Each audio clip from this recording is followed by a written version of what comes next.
The fluorescent lights of Westbrook County Courthouse buzzed overhead as Judge Robert Miller adjusted his black robe, settling into his high-backed chair with practiced authority. At 62, his silver hair and perpetual frown had become fixtures in this small-town courtroom where he'd ruled for nearly 20 years. The morning docket was filled with the usual: speeding tickets, petty disputes, and minor infractions, nothing that would disrupt his carefully ordered world. "Next case," he announced, voice carrying that distinctive tone that made even lawyers straighten their posture. The bailiff called out, "Traffic violation, citation number 47829, Dr. Yuna Kim." A woman walked confidently to the defendant's table. She wore a neat charcoal pantsuit and carried a leather portfolio. Judge Miller barely glanced up as he skimmed the citation. Failure to come to a complete stop at an intersection, followed by an illegal U-turn on Maple Street, he read flatly. "How do you plead, Ms. Kim?" "It's Dr. Kim," she corrected politely. "And while I technically did commit those violations, there were extenuating circumstances I'd like to explain." Judge Miller's eyes narrowed slightly. He wasn't accustomed to corrections, especially from defendants. "Doctor of what?" "Medicine. Aerospace engineering. I specialize in quantum propulsion systems," she replied. The judge's mouth twitched downward. "Well, doctor," he said, emphasizing the title with subtle mockery, "the law doesn't give special treatment to drivers based on their education. How do you plead?" A few chuckles rippled through the gallery. Dr. Kim maintained her composure, though a brief flash of frustration crossed her face. "I understand, Your Honor. I plead guilty with explanation." "Proceed," Miller said, checking his watch. "I was returning from the Aldrin Space Center when I received an emergency call. One of my team members detected an anomaly in the cooling system of our prototype engine. If left unchecked, it could have resulted in catastrophic damage to equipment. That represents 7 years of research." Judge Miller cut her off with a wave of his hand. Dr. Kim, emergencies don't exempt you from traffic laws. Everyone has their urgent matters. With respect, Your Honor, this wasn't a personal emergency. Our work involves developing the propulsion system for humanity's first interstellar vessel. The technology— This isn't a science convention." Miller interrupted again. "This is a court of law where the rules apply equally to everyone." He looked down at her record. "I see you've had 2 previous violations in the past year." "Those were parking tickets when I worked overnight shifts during system tests," she explained. "The parking garage was—" The judge raised his hand, silencing her. "That will be a fine of $450 for the current violation, plus $100 for each previous infraction that apparently didn't serve as adequate deterrent. Total of $650, payable within 30 days. Dr. Kim's eyes widened. "Your Honor, that's 3 times the standard fine." "The standard fine hasn't been working for you, has it?" Miller replied coldly. "Perhaps this will help you remember to follow the rules of the road like everyone else." She opened her portfolio and pulled out a tablet. "I have photos of the intersection. There was construction that obscured the stop sign, and the U-turn was necessary because the detour signs were incorrectly placed. The City Works Department already acknowledged the error in this letter." Judge Miller glanced at the letter she held up, but made no move to examine it closely. "Construction doesn't authorize illegal maneuvers. The fine stands." Dr. Kim took a deep breath. "Your Honor, I have footage from my car's dashboard camera that shows—" "Enough!" Miller snapped.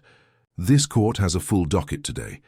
Your technical explanations and excuses don't change the fact that you violated traffic laws. Technical people always think they're above the rules because they understand how things work." A flush spread across Dr. Kim's cheeks, but her voice remained steady. "I'm not claiming to be above any rules. I'm simply providing context that might be relevant to your judgment." Something about her calm persistence irritated Judge Miller more than typical argumentative defendants. Perhaps it was the way she stood there, poised and articulate, refusing to be flustered by his authority. "Context noted," he said dismissively. "The fine remains $650. Next case." As Dr. Kim gathered her materials, she paused. "Your Honor, may I ask one question?" Miller sighed heavily. "What is it?" "What is? Would it interest the court to know that the quantum entanglement device in my car trunk at that moment was worth $8 million and was being transported for installation in the Orion Deep Space Initiative? The courtroom fell silent. For a brief moment, Judge Miller seemed caught off guard. "That's irrelevant to your traffic violation," he finally said, though with slightly less conviction. "You may pay the clerk on your way out." As Dr. Kim turned to leave, Miller noticed something he'd overlooked before: the security badge clipped to her belt. It bore the distinctive logo of the Global Space Alliance, with clearance markings he'd only seen on television documentaries about humanity's boldest space ventures. For just a moment, doubt crept into the judge's mind, but he quickly dismissed it, calling for the next case. After all, what would someone truly important in the space program be doing in his small-town courtroom? Probably just an administrative position with a fancy title, he thought. Little did Judge Miller know that within 2 weeks he would be seeing Dr. Yuna Kim again, under circumstances that would shatter his narrow worldview and force him to confront the consequences of his assumptions. The grand ballroom of the Hampton Hotel sparkled under crystal chandeliers, the state's political and scientific elite mingling in formal attire. Judge Robert Miller tugged at his bow tie, feeling out of place despite his tailored tuxedo. These mandatory civic functions were the price of his position. Tonight's event was the governor's annual Science Achievement Gala, and Miller had planned to make an appearance, shake the necessary hands, and leave early. "Robert, glad you could make it," called Governor Wilson, clapping him on the shoulder. "Quite a night for our state. First humans to reach another star system, and we built the engine that'll get them there." Miller smiled politely. "Impressive achievement, though I admit most of the physics is beyond me." "Beyond all of us regular folks," the governor laughed, "but not beyond Dr. Kim and her team. She's revolutionized propulsion technology. Wait until you see the demonstration." Miller froze mid-sip of his champagne. "Dr. Kim? Dr. Yuna Kim, the..." Governor confirmed. "Brilliant mind. Turned down offers from every major space agency globally to build her lab here. The president's coming next month to tour her facility." Before Miller could respond, the lights dimmed. A spotlight illuminated the stage, where a slim podium stood beside what appeared to be a glass cube containing a small metallic object suspended. In midair, "Ladies and gentlemen," announced the master of ceremonies, "please welcome our state's own scientific pioneer, the architect of the quantum bubble drive and lead engineer of the Pathfinder mission, Dr. Yuna Kim." The crowd erupted in applause as a familiar figure walked confidently onto the stage. Miller's stomach dropped. It was unmistakably the same woman he'd fined and dismissed so curtly 2 weeks earlier. Dr. Kim wore an elegant blue gown, her hair styled differently than in court, but her poised demeanor was unmistakable. She smiled warmly at the audience as the applause continued. "Thank you for that generous introduction," she began, her voice carrying clearly through the ballroom. "Tonight, I'm honored to share with you a glimpse of the technology that will carry humanity beyond our solar system for the first time."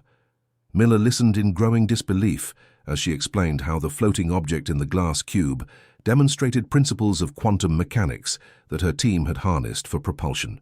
He understood perhaps 1 word in 10, but the reverence with which everyone listened made clear the significance of her work. The Pathfinder spacecraft will create a quantum bubble that effectively compresses space-time ahead of the vessel while expanding it behind, she explained, manipulating controls that cause the suspended object to pulse with blue light. "This allows us to achieve effective faster-than-light travel without the vessel itself ever exceeding light speed in normal space." A holographic display activated above the cube, showing a sleek spacecraft surrounded by concentric rings of energy. The audience gasped as the simulation showed the craft accelerating toward a distant star. Within 3 years, Pathfinder will reach Proxima Centauri. What would take conventional spacecraft 70,000 years will be achieved in less than a decade. "And this is just the beginning," Governor Wilson stepped forward. "Dr. Kim, would you say something about the unexpected discovery your team made last month? The one that has the astrobiologists so excited?" She smiled. "We weren't looking for it, which makes it all the more fascinating. While testing our long-range quantum scanning technology, a byproduct of our propulsion research, we detected unusual energy patterns in the Proxima Centauri system. The patterns suggest artificial structures."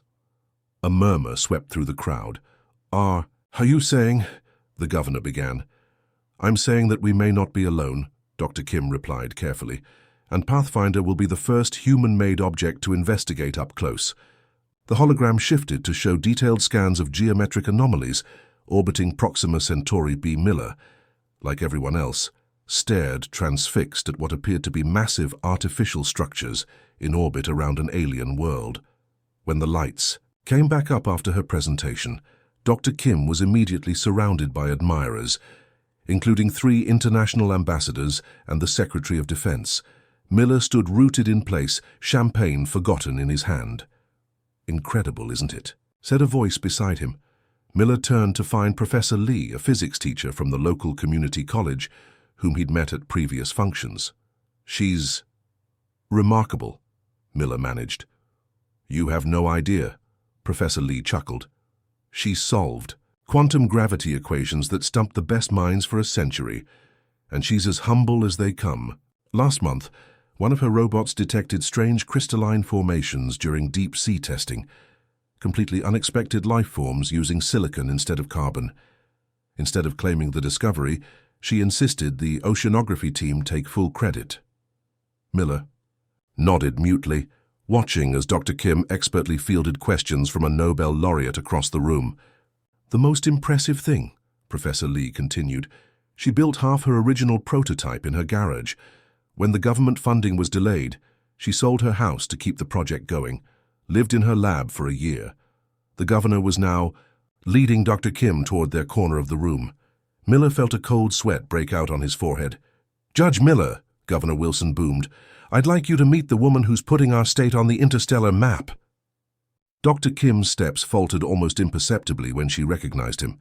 Her eyes widened briefly before her professional smile returned. "Dr. Kim, this is Judge Robert Miller from the county court." "We've met," she said simply, extending her hand, with perfect composure. "In your courtroom, Judge Miller." The governor looked between them, curious. "Minor traffic violation," Miller admitted, his voice strained as he shook her hand. "Had I known what?" Dr. Kim asked with gentle but unmistakable challenge in her voice. "That I work on spacecraft? That I've contributed to scientific progress? Would that have made a difference in how you applied the law?" Governor Wilson sensed the tension and excused himself to greet other guests, leaving Miller to face Dr. Kim alone. I may have been unnecessarily harsh," Miller conceded, his face flushing. "The fine wasn't what bothered me, Judge Miller. It was being silenced, being dismissed without the courtesy of allowing me to present evidence." In the awkward silence that followed, Miller watched as an assistant hurried up to Dr. Kim with a tablet. She glanced at it, frowned slightly, then looked back at Miller. "If you'll excuse me, I need to check in with my team. We have a test firing of the prototype engine tonight, and the coolant pressures are reading anomalous." As she turned to leave, Miller found himself asking, "Will it affect the mission launch?" Dr. Kim paused, seeming surprised by his genuine interest. "Not if we resolve it quickly. Perhaps you'd like to see what real emergencies in my line of work look like, Judge Miller." There was no malice in her voice, only a calm invitation that somehow made Miller feel smaller than any rebuke could have.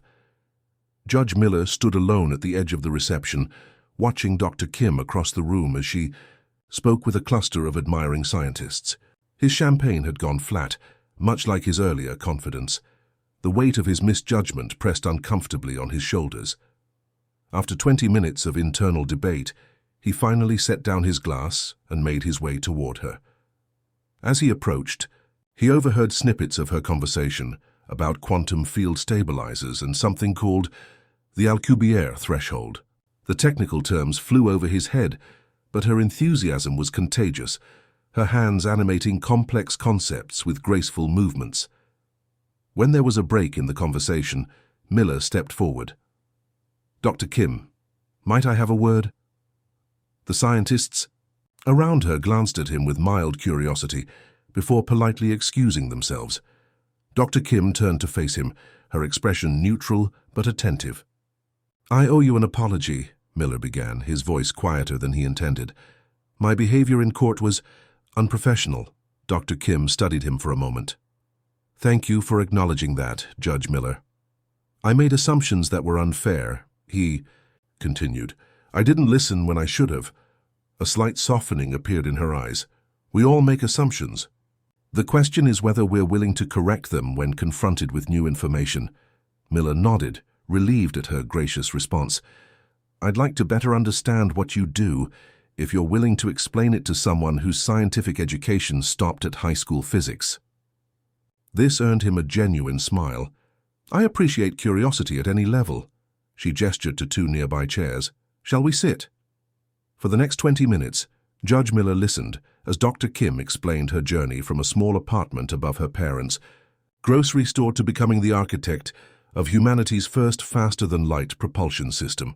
My father wanted me to take over the family business, she told him. He didn't understand why I was always dismantling appliances or building circuit boards in our storage room, but my mother secretly bought me science books and entered me in competitions. When did you know you wanted to work with spacecraft? Miller asked. I was 12 when I calculated my first orbital trajectory, she said, her eyes bright with the memory. It was for a school project on space debris mitigation. My teacher thought I'd copied it from somewhere, made me solve differential equations on the spot to prove I understood what I'd written. Miller winced.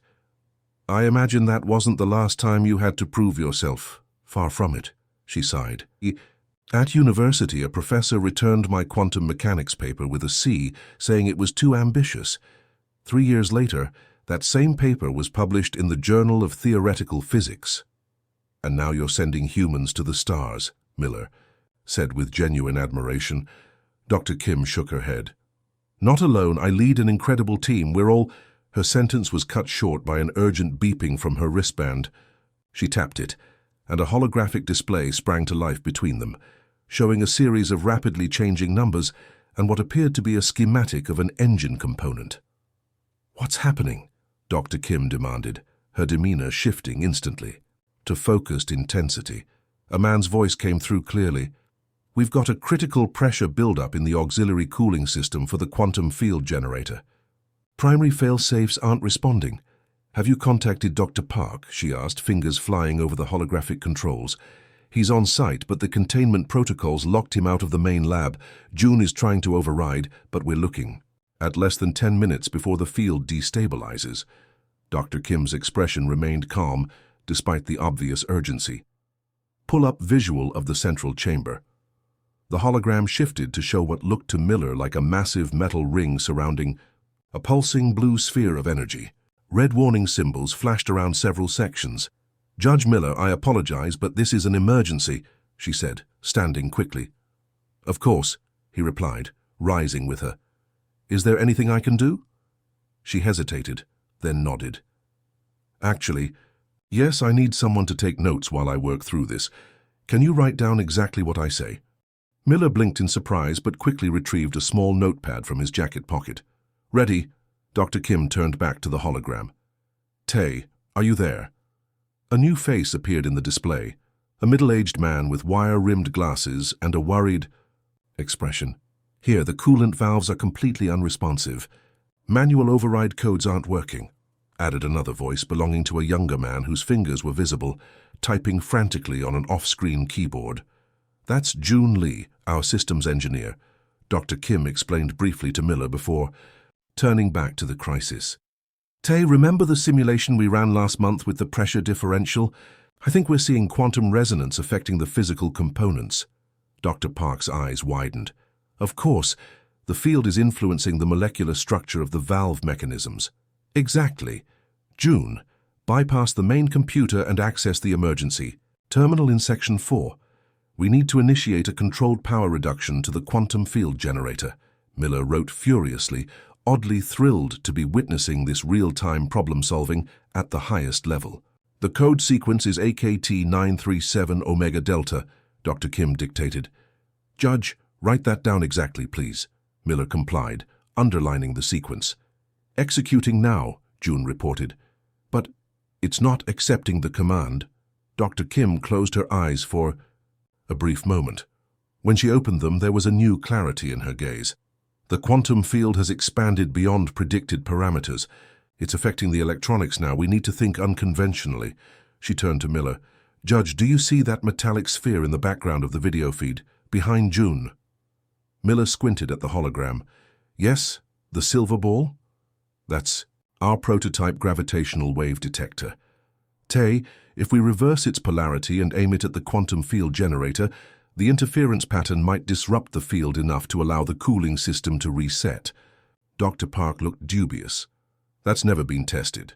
"Theory says it should work," Dr. Kim countered, "and we're out of conventional options." After a tense moment, Dr. Park nodded. "June, help me move the detector. We need to position it exactly 27 degrees offset from the generator's axis." Miller watched in fascination as the two scientists on the video feed maneuvered the sphere into position.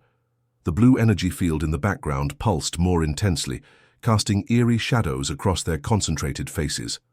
"Ready," June called. "Out finally." "Initiate reversal on my mark," Dr. Kim instructed. 3, 2, 1, mark." The feed briefly flickered with static.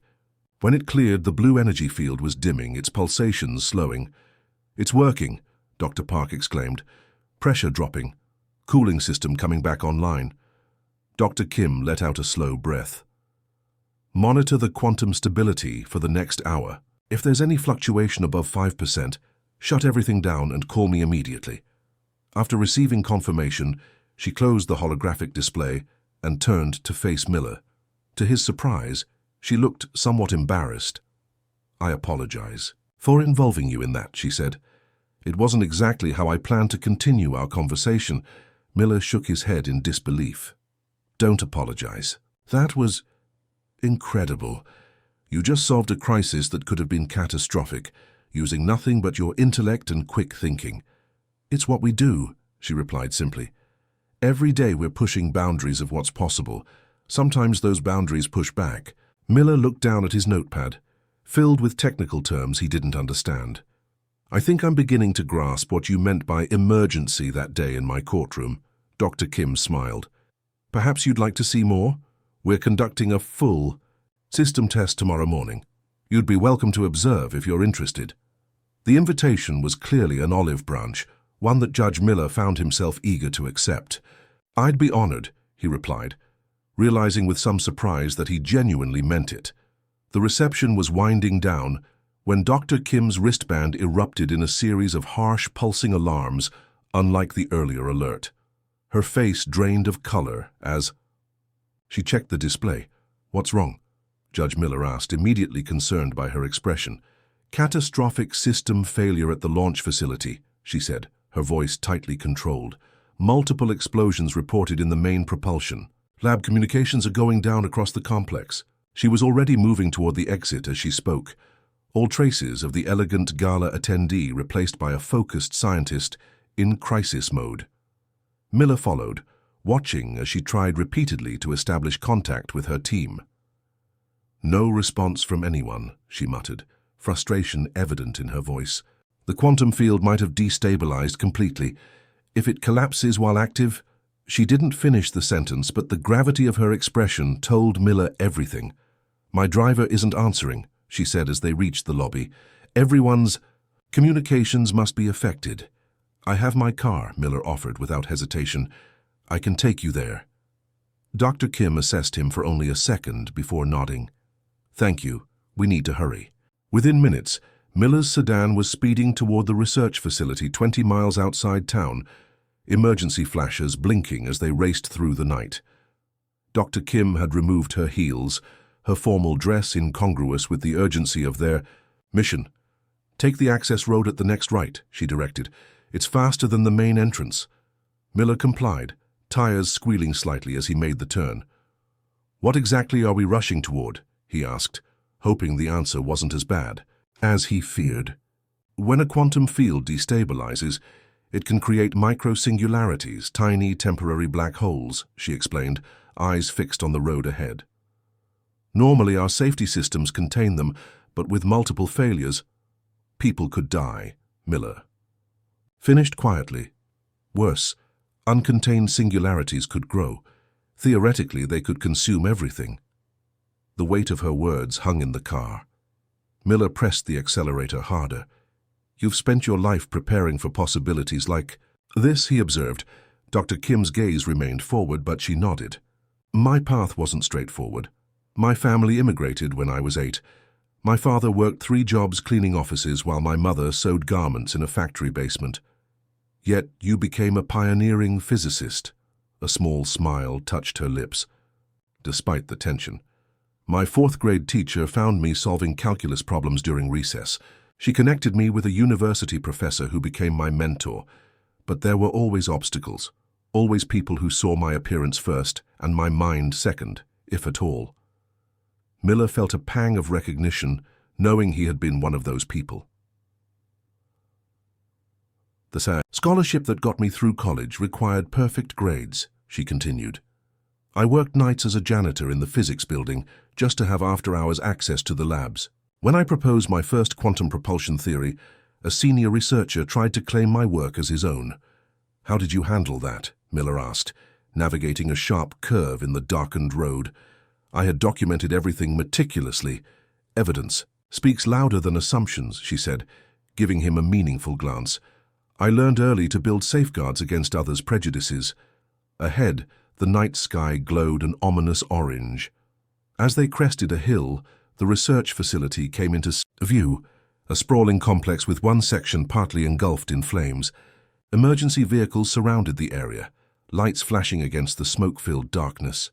My God, Miller breathed. Dr. Kim was already on her phone. The communications blackout is spreading. We have maybe 10 minutes before our phones stop. Working too. They reached a security checkpoint where a guard recognized Dr. Kim immediately. Dr. Kim, thank goodness. Dr. Park and Engineer Lee are trapped in the containment chamber. The rescue team can't get through because the quantum field is fluctuating wildly. Take us as close as you safely can, she instructed. The guard led them through. A series of checkpoints, each one progressively more chaotic than the last. They passed injured staff being treated by paramedics, scientists frantically working on computers, and security personnel evacuating non-essential personnel. The main lab is through there, the guard indicated, pointing to a sealed hallway. But it's too dangerous. We need to get in, Dr. Kim interrupted. My colleagues will die if that field collapses with them inside. The guard hesitated. The last team that tried couldn't even approach the door. The field effects are distorting space-time around the lab. Dr. Kim turned to Miller. I have to try. You should stay here where it's safe. Miller considered the burning building, the panicked personnel, and the woman who had every reason to leave him behind yet had included him in her crisis response. No, he decided. You might need help. Together they approached the sealed corridor. Even from a distance, Miller could see something was wrong with the air itself. It seemed to ripple and distort like heat waves, but more pronounced, as if reality was bending. The quantum field is leaking into normal space, Dr. Kim explained, removing a small device from her clutch purse. This portable field stabilizer might create a safe passage, but it won't last long. She activated the device, which projected a faint blue bubble around them. As they stepped forward, Miller felt an odd sensation like walking through thick syrup, except it wasn't slowing their movements, just making them feel strangely weighted. Time dilation, Dr. Kim explained tersely. Don't panic. They reached the lab door to find it warped, its metal frame twisted as if melted and refrozen. Through a distorted window, Miller could see 2 figures trapped inside. Dr. Park frantically working at a console, while Jun Lee lay injured on the floor nearby. The door mechanism is fused, Dr. Kim said, examining the control panel. And our field stabilizer won't last much longer. Miller studied the door. 20 years as a judge had taught him to analyze problems systematically, even if the physics involved were beyond his understanding. What about that? He asked, pointing to an emergency release panel partially hidden behind a twisted section of wall. Dr. Kim's eyes widened. The manual override, but it's designed to be operated from both sides simultaneously as a safety measure. So we need to coordinate with Dr. Park, Miller said, already moving to the window. Using his signet ring, he tapped a pattern on the glass that eventually caught the trapped scientist's attention. Through a series of gestures, Miller conveyed their plan. Dr. Park understood immediately, positioning himself by the interior emergency. Release. On 3, Dr. Kim called out, her voice sounding strangely distorted through the time dilation effect. 1, 2, 3. They pulled their respective levers simultaneously. For a terrifying moment, nothing happened. Then, with a groan of protesting metal, the door slid partially open, just enough for a person to squeeze through. "Get them out," Dr. Kim ordered, bracing herself against the door to prevent it from closing again. "The stabilizer field is failing." Without hesitation, Miller entered the lab. The air inside felt wrong, heavy and shifting, with colors that seemed to bleed at the edges of his vision. He helped Dr. Park carry the injured June toward the door, every step feeling like it might be his last as reality itself seemed to flex around them. Just as they reached the exit, the portable stabilizer emitted a high-pitched whine. "Run!" Dr. Kim shouted, her calm demeanor finally cracking. "The field is collapsing." 3 months had passed since the near catastrophe at the research facility. The spring sun shone brightly through the windows of Courtroom 3 as Judge Robert Miller concluded the day's proceedings with a new ritual that had become familiar to regular attendees. "Before we adjourn," he announced, "I'd like to remind everyone of this week's Community Science Fair at West County High School. Students from across the district will be presenting their research. The court will be providing transportation for anyone who wishes to attend but lacks the means to get there." As the courtroom emptied, Miller noticed a teenage girl lingering uncertainly near his bench. Her worn backpack and nervous demeanor spoke of limited resources but abundant determination. "Can I help you?" he asked, setting aside his gavel. "I'm Hana Patel," she said, her voice barely audible.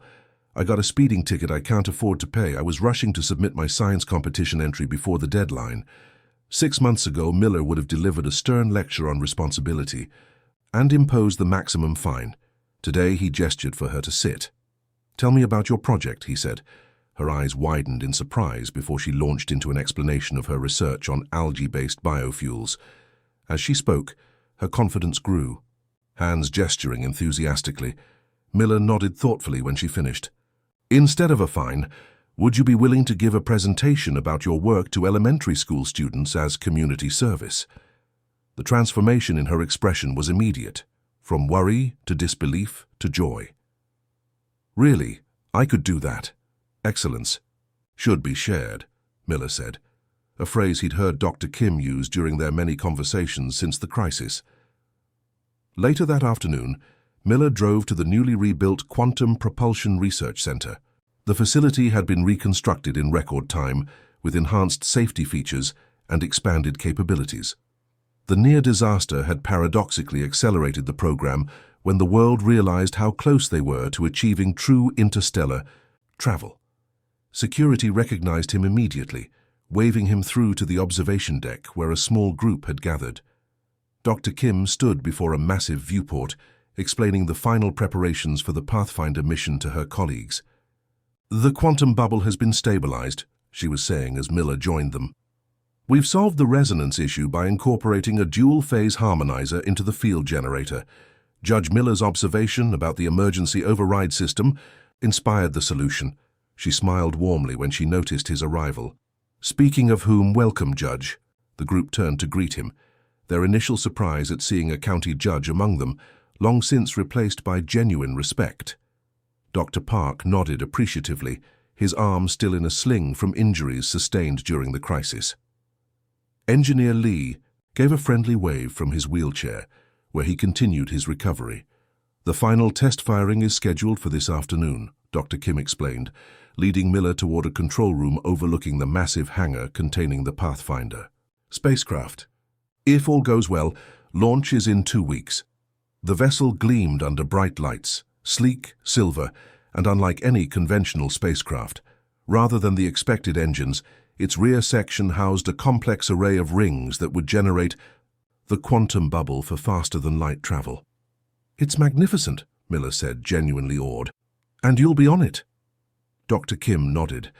"Along with Drs. Han and Sung, we'll be the first humans to visit another star system." "Are you nervous?" Miller asked. She considered the question seriously. "Not about the technology, we've tested it thoroughly. I'm more concerned about what we might find there. The artificial structures we detected, they imply intelligence. Contact would change everything.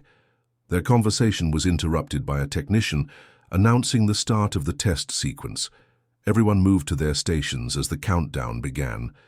Miller watched in fascination as the rings at the rear of the spacecraft began to glow with blue energy. The air around them seemed to bend and shimmer as the quantum field took shape. "Field stability at 100%, announced Dr. Han, a brilliant physicist whom Miller had come to know during his frequent visits to the facility. "Bubble formation nominal." "Initiating micro-jump sequence," Dr. Sung added from his console. For a brief moment, the spacecraft seemed to blur as if viewed through rippling water. Then it vanished, leaving an empty space in the hangar.